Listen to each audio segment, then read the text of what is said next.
I'm just gonna do it. I'm gonna do it. I'm gonna do it.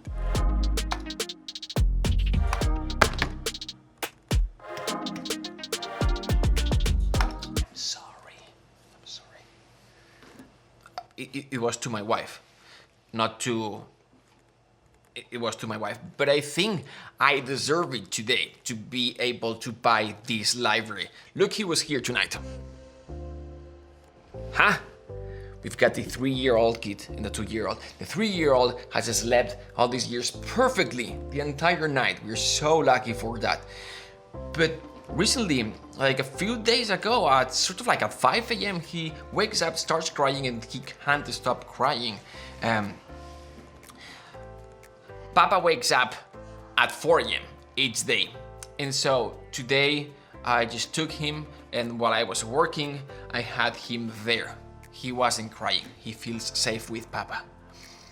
And end of story. Maybe that wasn't the right thing to do, to bring him down here with me and have him sleep next to me to feel kind of like protected or wherever, to have some company. Maybe it was wrong, I don't know, but that's what it felt right at that moment. We learn as we go.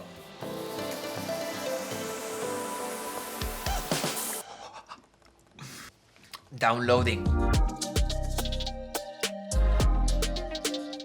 Very anticlimactic. Done. I'm a little bit excited. I am excited. Honestly, I don't buy libraries that often. And the reason is, it is not what libraries you've got, is how good you are at using them. Get to know your libraries if you want your music to sound good. That is a golden rule. So sometimes you'll buy a good library. If you don't know how to use it, it's gonna sound like crap.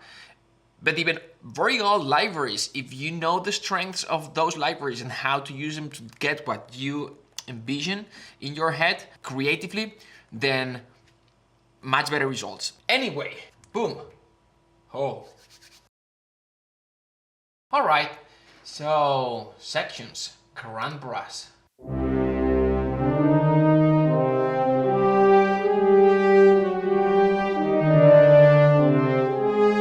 Staccato in octaves. So far it sounds a little bit like, like Albion, that it sounds beautiful, but when it comes to that extra oomph of aggression, it's like, But that's just my first reaction. Let's take a look. I'm gonna do a comparison. It's not an exact comparison. This is Monster Brass from Cine Brass. It is a crazy group of 6 contrabass trombones, 2 bass trombones, 1 timbasso, something like this. So this is Cine Brass Monster Brass patch. This is Abbey Road. I don't know how big this section is. Grand Brass elegantly captures expert performances of 4 horns, so it's 4 horns, supported by a deeply resonant tuba. So basically we've got horns and tuba, I guess, down an octave. It's called Grand Brass, but it's not brass, it's horns, actually, with a tuba down an octave that's gonna make them sound a little bit thicker. Now, presumably, if you are using the in octave patch, I guess they just duplicated the entire thing, and maybe it'll sound like 8 horns in octaves, plus the tuba, legato in octaves.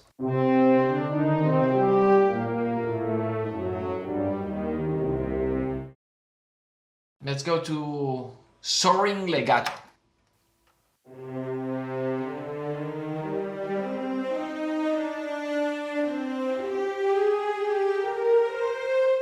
I've said this earlier, but the feeling that I've got in general with these libraries, or with this one in particular, is the upper layers, like the forte to fortissimo to triple forte layers. There's not a lot of aggression there. In fact, let me show you something. This is the old Albion. So this is a similar patch, right? And it's horns and trombones. I don't have horns. I love Albion One. It's beautiful. I've got many patches in my template. It sounds outstanding. My only complaint, as I said earlier, is that sometimes the dynamic range from piano to forte or from pianissimo to fortissimo, it is not spectacular. It doesn't feel like it has every tone, like the soft piano to, you know, going from piano mezzo forte forte to the aggressive fortissimo. And especially in that forte to fortissimo area is where I would wish that it had a little bit more to offer, Albion One. Now, I'm getting a similar feeling out of this library. So if you look at this patch, this is Albion, okay? It's actually the old Albion. It is not Abbey Road. But I loaded this one because it allows me to do this. If I click here, now we can mess around a little bit with this patch. Now, these are the groups. If we take a close look, now I'm not an expert here, I may be wrong, but it seems they've got two dynamics, the mezzo pianos here and the fortes, and again, the mezzo pianos and the fortes. And you can actually hear that. Take a look at this. I'm gonna hit this note at the lowest dynamic, and you can hear the mezzo piano long note sample. You can hear it. I'm gonna bring it up, and what you're gonna notice is that as I bring this up, this is modulation. This is supposed to do the crossfading between the different dynamic layers. Now in this case, I think there are just two dynamic layers. So what's gonna happen is that as I bring this up, Contact is gonna bring up the volume of that mezzo piano layer, and at some point it will start bringing in, very soft, that forte layer. And so at some point we will start hearing that second layer, very soft. And then as we bring it up, we'll hear more of that forte layer and less of that mezzo piano layer. So, mezzo piano, mezzo piano, mezzo piano, mezzo piano, mezzo piano, mezzo piano, mezzo piano, mezzo piano. There you go. That's the second layer coming in. Not here. There you go. But so far, for the first, let's say 25% of the range, it's kind of like just that one mezzo piano layer, that recording, just changing the volume of that layer.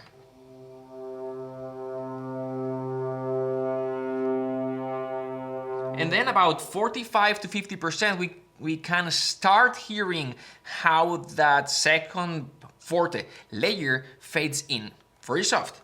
And then from here to here, what we're gonna see is that forte layer sounding louder and louder as we bring this up, and the mezzo piano layer going down in volume.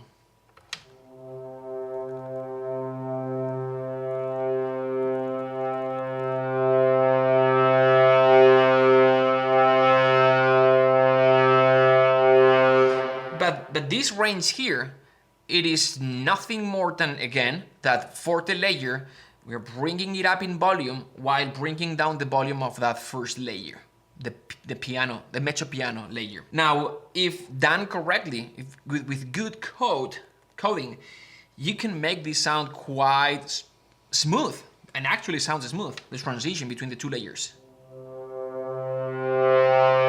There's clearly, the problem is, the more layers, the better, because it's easier to create a smooth transition, but then the production of the library is more expensive because you have to record all of these layers. If you record 2 layers, it's one price. If you record 4 layers, it's twice the price because it takes twice the time. And also, big problem, the library takes twice the size. So more expensive libraries will have more layers, like 3. It is very rare to see one library that has 4 layers. And cheaper libraries usually will have less layers. So what that means is that is going to affect the quality of that swell when you go from piano to forte using your fader, using modulation.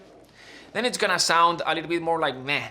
That is why you use the swells that they recorded, because that is the real thing, yeah, the real deal. They're going from piano to forte. Wow, and it sounds real. All right, so that was Albion. Let's go back to Abbey Road One.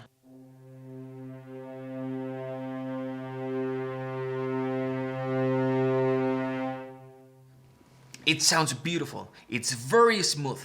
Here's the thing with brass. Because brass has such a big dynamic range, meaning the soft notes are gonna sound very soft, pianos, pianissimos. The fortissimo and triple forte notes are going to sound timbrically super different. They're gonna sound way more aggressive. That brass, epic, heroic sound. Very different than the piano. Think about a trumpet or a trombone. Big timbric difference. With horns, not that big, but still way bigger timbric difference than, let's say, strings. So what that means is that when you are building a sample library, if you have all these layers, and you've got 3 layers, maybe mezzo piano, mezzo forte, and fortissimo, because the timbrical change is so big, it is going to be very noticeable, the fading from one layer to the other when we are doing a swell with modulation like this.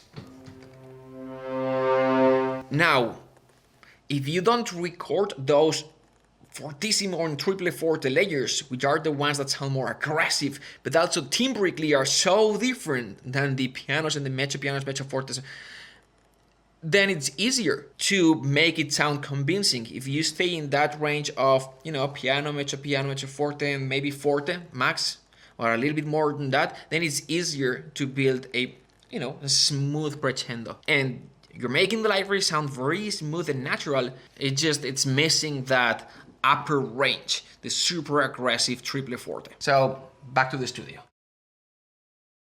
So these are horns, and I use solo horns, 2 horns, 6 horns, and 12 horns. And here in between I put this Abbey Road Grand Brass. 4 horns, Abbey Road One Grand Brass. 2 horns, Cine Brass. So I think the transition sounds way more natural with Grand Brass. With Cine Brass though, you can hear a little bit more of the transition from the mezzo forte to the fortes, but it has a little bit more aggression. That's just 2 horns. Same thing here.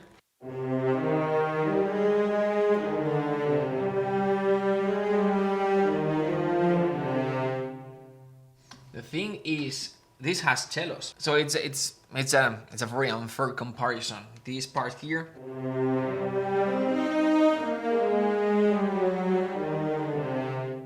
it sounds beautiful though. So it's a very different comparison. So this is beautiful if you want this type of line.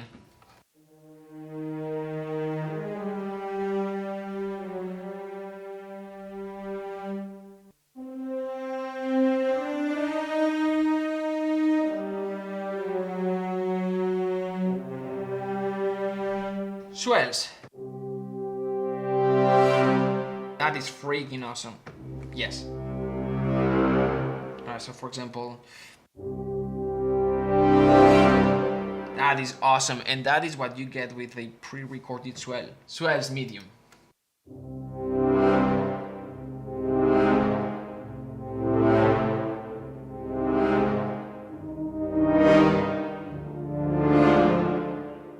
Short.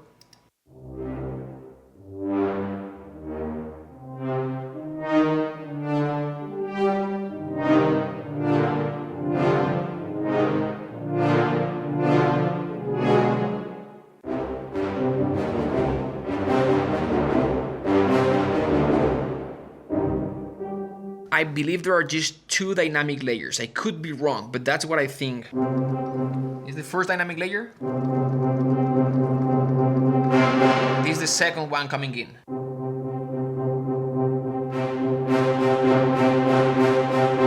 That's it. That's all we've got. 2 dynamic layers. It sounds outstanding. It sounds, but it's just 2 dynamic layers. So I'm gonna move to 6 horns, Cine Brass.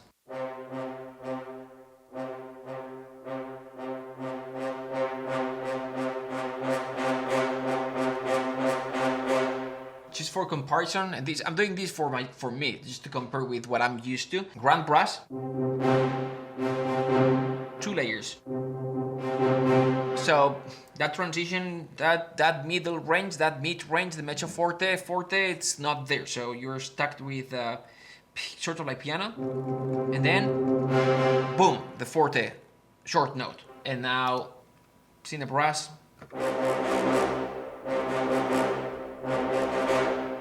So again, we're comparing 4 horns in octaves that I guess are gonna be 8 horns, most likely, plus tuba with 6 horns.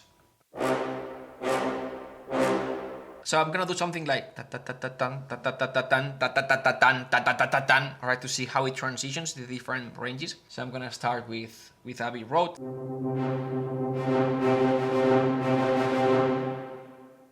Alright, sounds beautiful. That transition there is weird because just 2 dynamic layers. Cine brass, 6 horns. I'm gonna put them in octaves.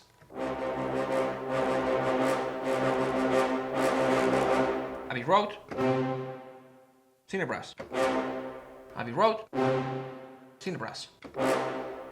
So cine brass has that extra layer of aggression, that's for sure. And it has, Abbey Road sounds beautiful. Sounds great. It has that weird spot in the middle where we don't have a layer between the piano and the forte. It doesn't have this super aggressive, but it's a library that's way cheaper. If we put together sort of like tuba and 6 horns with cine brass, this is what we get.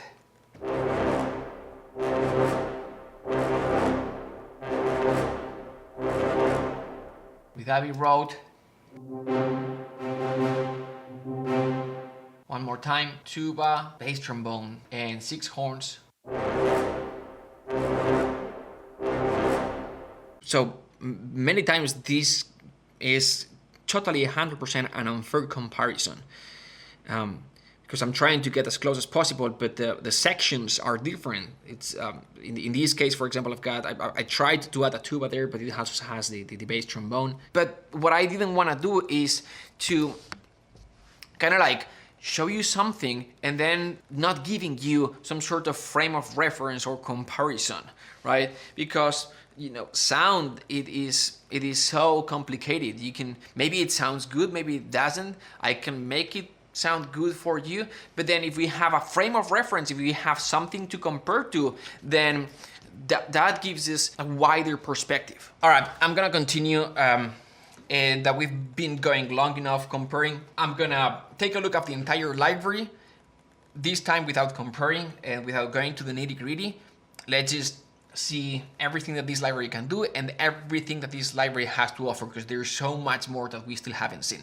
Let's get started. So first, I'll try all the articulations that this library offers, and I'll try them in the entire range. We'll try different amounts of reverbs as well, and then we'll go here, we'll activate the advanced section here, and we'll try different mixes, we'll try different mics. All right, so legatos in octave.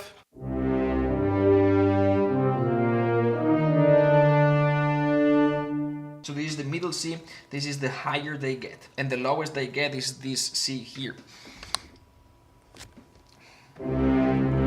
This C here, so it's a range of a little bit less than 2 octaves, which makes sense because it's a patch that goes in octaves. It's very pleasant to use, that's for sure. The legatos, easy to use. You're not gonna get control over how fast or slow the legato is, but it's a $49 library and it sounds beautiful. If you know what the library has to offer, and that's exactly what you want, it's outstanding. It's freaking awesome. It's for $49, the sound is beautiful. But again, everything comes down to get to know your libraries. So if you watch this video and you like the library and you get this library, it's about, that's the first step. Then play around with it, get to know your library, understand what the strengths are, so you can either load it when you need it or you can include it in your template. So that's legato in octaves. We're gonna go for long notes, not legato, in octaves. Same range, but now we can do it in octave.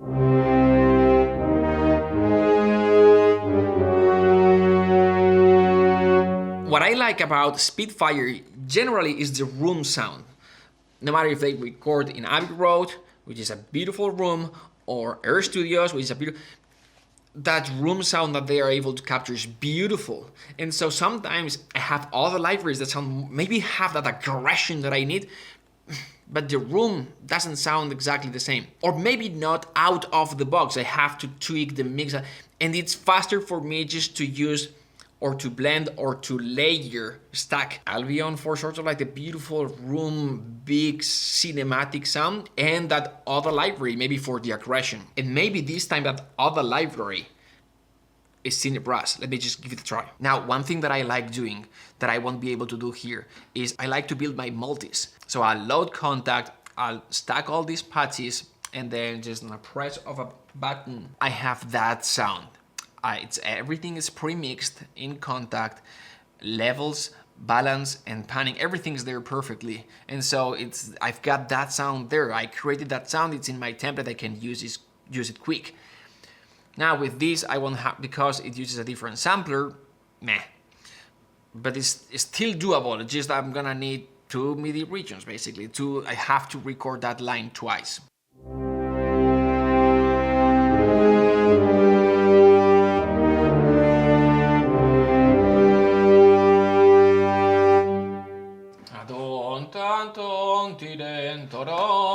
And now maybe if I layer some epic horns here to...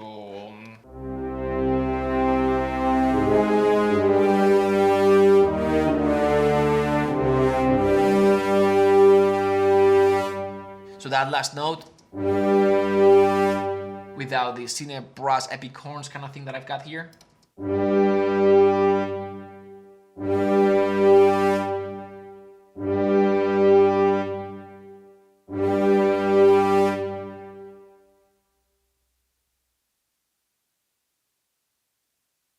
Now, Grand Brass, Abbey Road One, sounds bigger out of the box. It sounds more pleasant.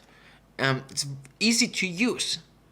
So I like that very much. And I'm very happy that I bought this library. It's gonna be a great addition in my templates. Some of these patches I can already tell. I know the limitations, but with that in mind, knowing the limitations, and knowing its strengths, now I already know a couple of spots in my template where it could enhance it. Staccatos.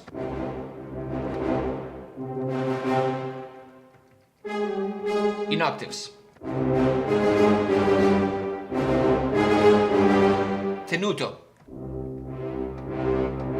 Same thing, 2 velocities. 2 dynamic layers, that's what I meant.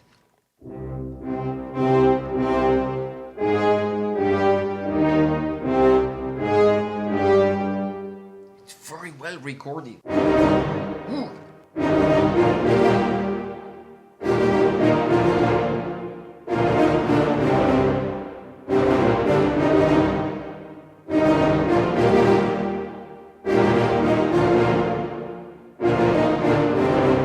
So sad when they did the Transformers soundtrack that they didn't have this patch.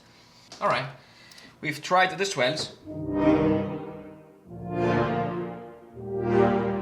Soaring legatos. This is the one that with the horns and cello. Again, it says soaring legato. You're gonna go for epic horns, heroic type of sound.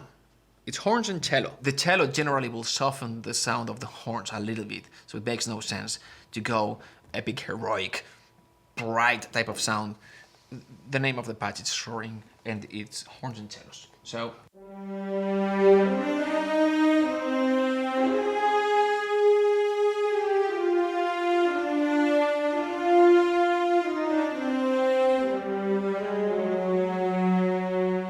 This is the lowest octave, makes sense. The cello would go an octave lower, but they're staying here because the horns, they can go lower, but it's more like pedal notes. So here, and the highest I guess is gonna be, yeah. So this is high both for the cello and the horns. Okay, but for the cello, let's just do a little bit of background.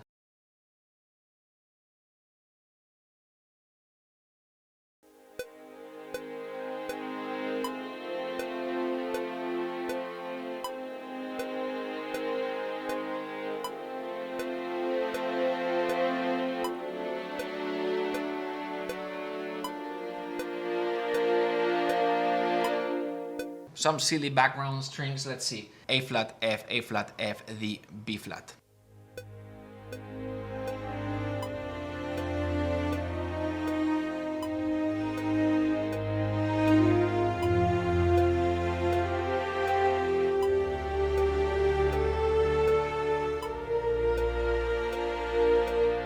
Yeah, kind of thing. Another one.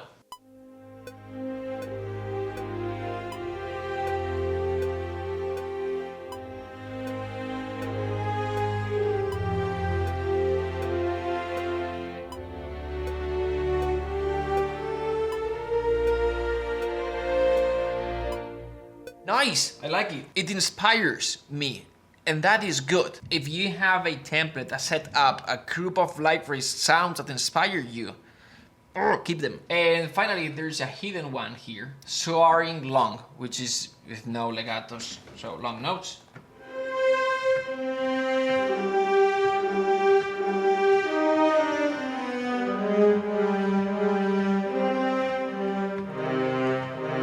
Maybe if we double that passage with this would be nice.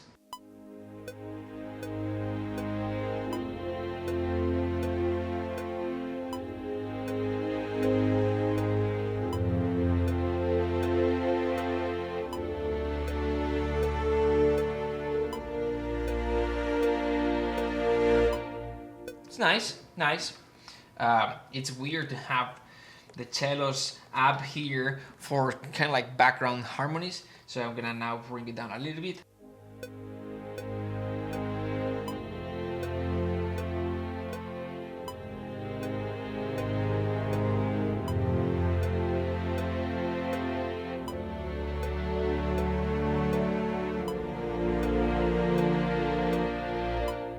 Kind of a little bit careful, because if you bring them down, it's gonna sound thick and it's gonna make it sound muddy. So if you bring it down, you wanna open them a little bit. But we were getting there a little bit of the Lord of the Rings sound here and there, depending on how much I pushed. It's nice, and it's typical in that orchestration, Lord of the Rings, having horns with cellos, right? I'm loving the library so far. I understand the limitations, but I also understand it's $49. Things that I would like. I wish it had the staccatos without the octaves. I wish it had just the horns, not the horns with cellos. I wish it had more dynamic layers. All these things I wish, but to me I consider those type of patches to me are like pre-orchestrated type of patches, make my life way easier. But it's a mental shift, and the sooner you do it, the better your mockup is gonna sound. Sometimes it's better when you know the type of sound that you want. If it has been recorded that way, use that patch, the pre-orchestrated patch, instead of doing it yourself. It's gonna sound more realistic just because it got recorded that way in that room with that group of musicians playing at the same time. Hopefully that makes sense. It just gives you more options to do things creatively as a composer that you couldn't do before. If you see the weaknesses as strengths. If you wanna see all the things that this library doesn't have, yes, for sure. There are a lot of things that I could say about this library, that I could criticize, that I could say, well, it doesn't have. I mentioned many of those at the beginning. By the way, this is not a sponsored video. I bought this library because I thought it would be interesting to check it out. So the different mics, they've got two options. The bands on off. If I turn it off, I can do a little bit more of the far mics. And then closer. This is how a tuba sounds with a closed mic. So now back to the advanced. So if you go here to advanced and you turn it off and then you move different positions here, it's literally different mixes. If you go back to advanced, it kept the mix. There you go, close and tree. It's a combination of the close and tree mics. But now I'm gonna bring down the close and the tree. I'm gonna get rid of this so it doesn't load RAM, and I'm gonna go with mix 1.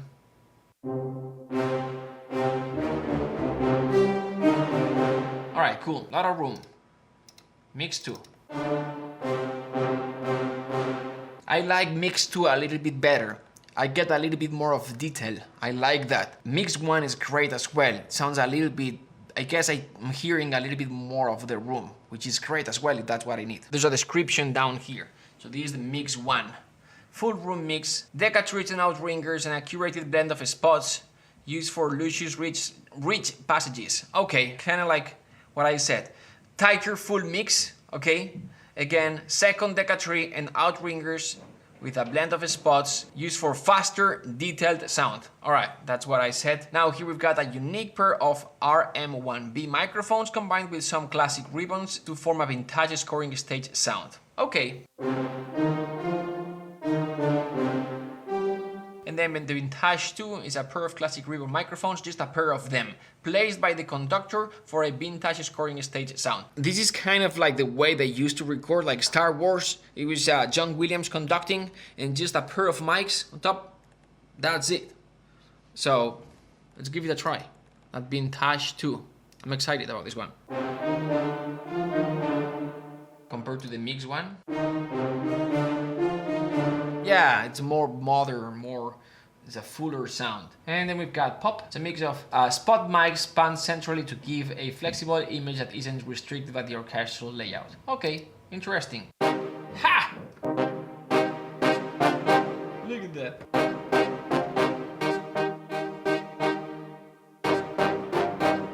Then we've got Pop Room, a dedicated room pair located to represent the source centrally used in conjunction with Pop Close. So if we have the Pop Close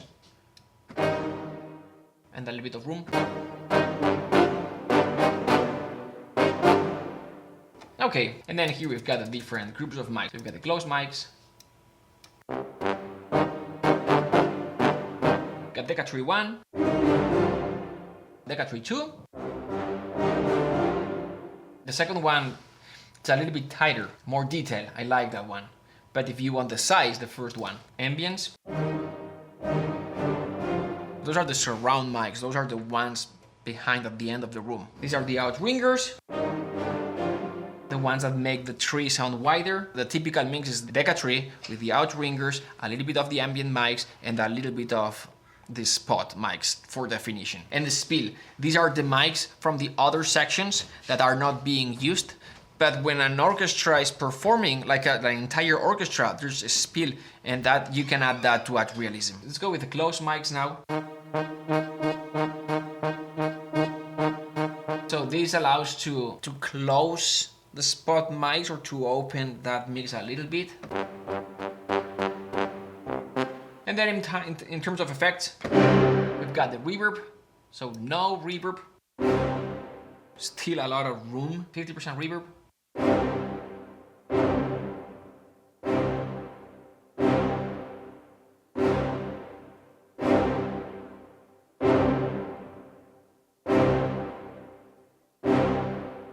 What I like about this reverb is, one, it sounds great. The second thing is that even if you add a lot of it, still not too much.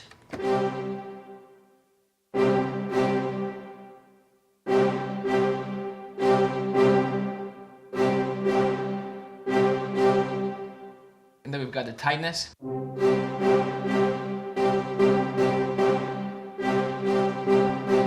This basically just controls the starting point of the sample. So that's cool, I like that. I like to have control over that. All right, so hopefully this gives you an idea of what this library has to offer.